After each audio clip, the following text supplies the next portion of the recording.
Gary Payton II treats Joker like some rookie. Hey, good try. Hey, I'm the reigning MVP. How dare you? You're lucky Steph Curry isn't here, or I'd give you a piece of my mind. Doesn't make any sense. When's Steph holding anybody back? Maybe Riley. That's it, not Joker. And then finally, the wonderful USFL action. Maulers Bandits. Zeno with the helmet catch. Not a helmet catch, Wilds. That's David Tyree. It was an interception in the helmet cam.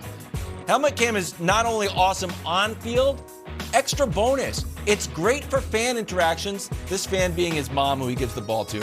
Great job. Bandits end up winning, though. And that's weird and wonderful from the national pastime. It's fast break time. I got bad news. I've been on the most electrifying man in sports entertainment all year. But I also have harbored a secret love for Anthony Edwards the whole time, too. And I'm ready to make that change.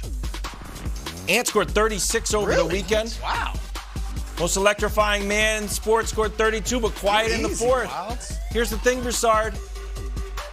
Everybody on the planet thinks that Ja's better than Anthony Edwards. You know who doesn't think that? Anthony Edwards, and I think it matters. I think Anthony Edwards is done. Saying, I'm done with all this Ja talk. It's Anthony Edwards time. So I'm going to say this is must win, or Wolves are going to win this series. What say you, Broussard? Wow.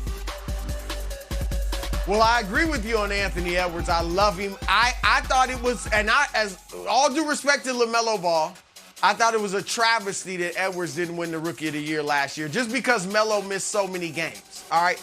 But that said, Wilds, I'm going to say no, it is not a must-win, but it's close. And here's the only reason I'm saying it's not a must-win. Here's the only reason I'm saying it's not a must-win. Because Minnesota is so young. They haven't been here before.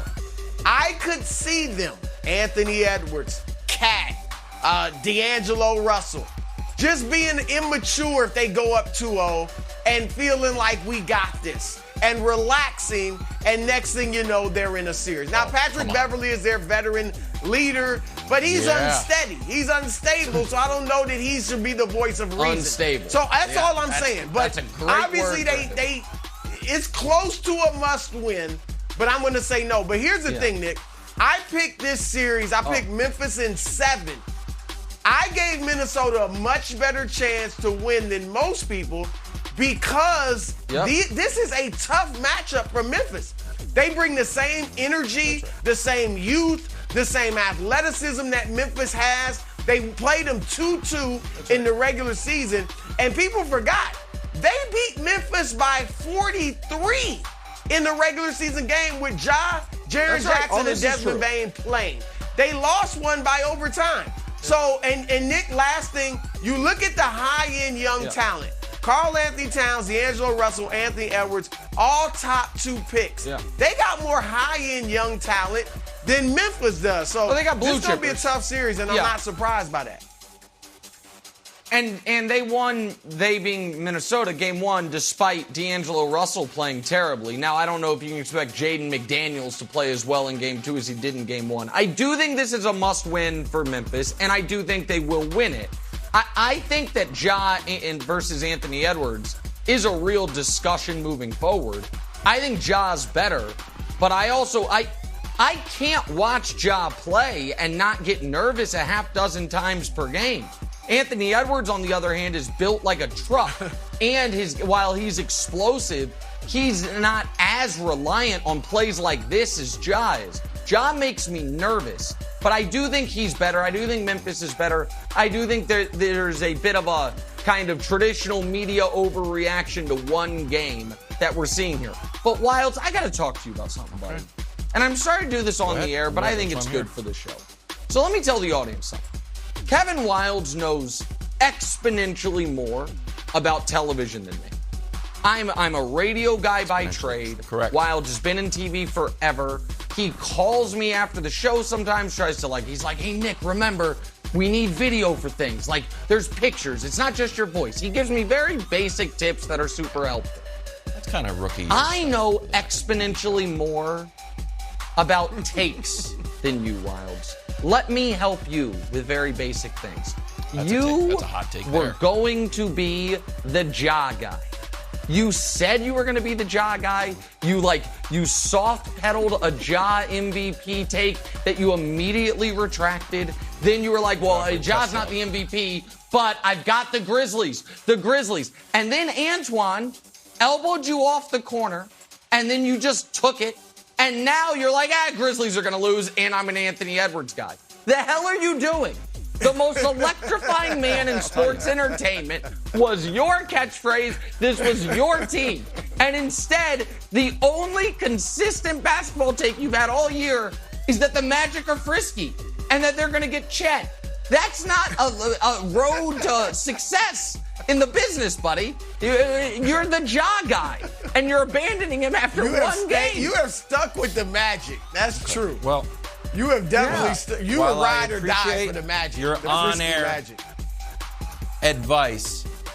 You're not the one on the panel that I listen to. I listen to Broussard, facts over feelings. And though I have a feeling that Ja Morant and the Grizzlies were going to play well, once I saw the games, I said the fact is Anthony Edwards might be better, and Cat is way better than Steven Adams. So I switched my picks. Facts over feelings. That's what the elder statesman of the show told me. So I doffed my cap to Edwards. Hosting the Jazz in Game 2. Luka's still out, but Jalen Brunson showed up, 41 points. Kleber had a little fun game too, 25 points, 8 for 11 from 3. Mavs even the series 1-1. Nick, got to be happy here. Yeah. I had the Mavs on getting swept alert, but now it's even. Yeah. How you feeling? Wow. Throw that in the bucket with your other terrible basketball takes, Wilds. Your beloved Utah Jazz are about to get blown up, but you actually want that because you want Donovan in the New York City. Yeah, maybe that'll happen. But more importantly, let's discuss what we're about to get. Because we are 10 days away from basketball nirvana, bro. Point guard against future point guard. Chris Paul versus Luka Doncic in a 7-game war for the future and the present of the Western Conference. That's what we're about to get, my friend. The best point guard, true point guard, Steph Curry, kind of different category of the last 15 years against the next best point guard of the next 15 years. Because the Mavs are going to roll. All they needed was a split. And for Luka to come back, and Luka's going to come back. I don't have intel on this, but I have that fatherly intuition that tells me he'll be back by Game 4 at the latest, maybe by Game 3. And then all of a sudden, it's 2-2 at worst. So, yeah, the Jazz blew it because that's what they do. They blow games they should win. They blow series they should win because they're not a playoff basketball team. And the Mavs are going to win this series, and then we're going to get Mavs Suns. My Mavs against your Suns. My actual son against your figurative Suns, and we'll see who's better. So, yeah, so I feel great. The Mavs should feel great. Everyone should feel great. Let's just give Luka a deep tissue massage on that calf and get it right. Because that's the only thing preventing us from getting CP3 versus Luka for the future of the Western Conference.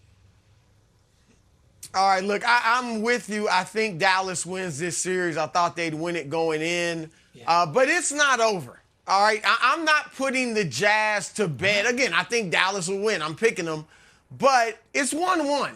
And Utah is a bad road team. They were the 4th worst road team in the playoffs. Okay, so the fact that they're going home 1-1, they're not feeling terrible about themselves. I think they're a team that's, disjointed and not really fully there mentally. So I think Dallas will prevail. The Jazz blew an opportunity to go up 2-0